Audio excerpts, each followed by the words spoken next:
Bom, gente, vamos iniciar a semana, né? Com a disciplina de História. Abra o seu livro na página 20 e 21.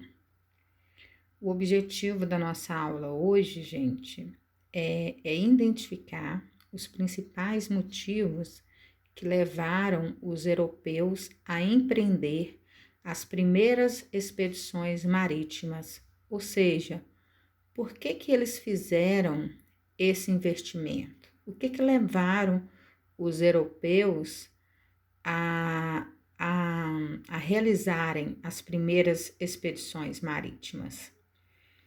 Então, no livro de vocês, vai ter duas perguntas que eu quero que vocês dêem um pause no vídeo nesse exato momento e respondam as duas perguntas dessa página aí, ó.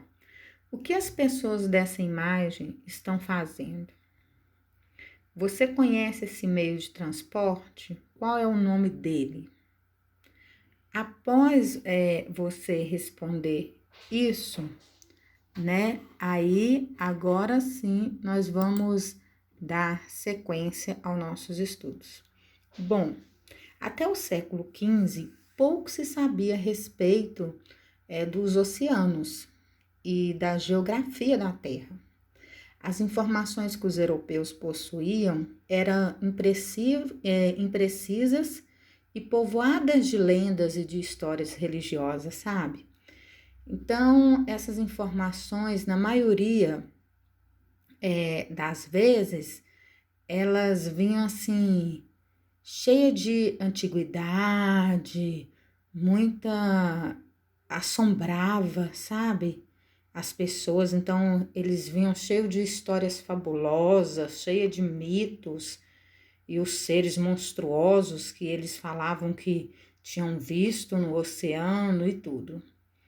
Então, apesar do medo que o oceano provocava e das dificuldades técnicas de se viajar por ele, no fim do século XV, os europeus conseguiram desvendar os seus mistérios, movido por uma questão econômica, política, religiosa e até mesmo pelo fascínio que despertava, sabe? O que permitiu grandes viagens marítimas. Nesse período, foi o desenvolvimento dos instrumentos de navegação e das embarcações que permitiram, né, e das criações e das criações de instrumentos que permitiram esses navegadores a navegar. Tudo bem? Agora veja esse vídeo para dar sequência àquilo que eu falei. Grandes navegações. Você sabia que no século XV eu era o ser mais temido pelos navegadores? Naquela época, as pessoas não sabiam que a Terra tinha a forma de uma esfera e achavam que o mundo era formado apenas pela Europa, África e Ásia. O Mar Mediterrâneo era o principal acesso da Europa para o Oriente. Por ele, os mercadores europeus iam para o Oriente comprar artigos de luxo e as especiarias que usavam para conservar os alimentos. Mas as cidades de Veneza e Gênova fizeram um acordo com os árabes. Eles traziam as mercadorias até o Mar Mediterrâneo e os venezianos e genoveses as distribuíam pela Europa. Com o controle do comércio no Mediterrâneo, essas duas cidades italianas passaram a cobrar preços muito altos pelas mercadorias. A economia de Portugal dependia desse comércio e, por isso, foi muito prejudicada pelo monopólio italiano. Em 1453, ocorreu outro problema. O Império Otomano tomou Constantinopla e fechou a passagem pelo Bósforo, proibindo o acesso à Índia e à China. Diante desta situação, os portugueses precisavam encontrar uma rota alternativa para o Oriente, que não passasse pelo Mediterrâneo. Portugal é o ponto mais ocidental da Europa. Seu litoral é banhado pelo Oceano Atlântico e situa-se bem próximo do continente africano. Além dessas condições favoráveis, Portugal passou a assimilar os conhecimentos de outros povos e aplicá-los na busca de novas rotas marítimas. Muitas invenções de povos antigos, aprimoradas pelos árabes, foram apropriadas pelos portugueses. A bússola, o astrolábio, O quadrante, a balestilha, a ampulheta e as velas latinas. Aprenderam também com os árabes a elaborar cartas náuticas e a utilizar as técnicas de carpintaria naval. As caravelas foram a grande invenção portuguesa.